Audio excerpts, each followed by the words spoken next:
Welcome to the MoleculeCrafter video tutorial. This is part 1, which is about getting molecular data from a database.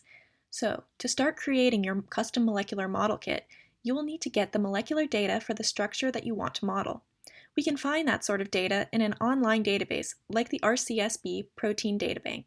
This website offers thousands of molecular structures to choose from, and it's fairly easy to access. Just go and search up rcsb.org and you'll get to their main page. Today, I'm going to show you how to model a typical B-formed DNA strand.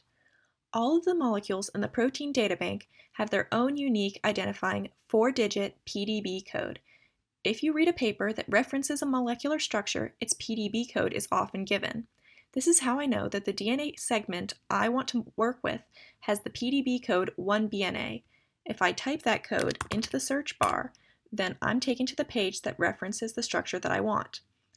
This page gives a variety of information, including the paper, which is the primary reference for the structure. However, what we want to do is download the data. First, go to the download files, then select PDBX MMSIF format. And that's really all we need to do to access the data. But before we go, there is one other feature that can be useful for people who want more information about the file they just downloaded.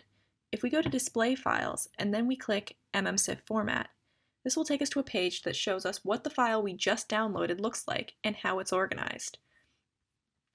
This can be a little bit confusing if you don't know anything about the PDB MMSIF format, but I can do something with the Command F tool and search up Atom Site, and that will take me to this section of the file, where we can find the Cartesian coordinates for the atoms that are in the molecule. For instance, we can see that atom 1 over here is an oxygen located on a cytosine in chain A of this DNA strand. We can see its x-coordinate, its y-coordinate, and z-coordinate. And we can see that for all of these atoms in this molecule.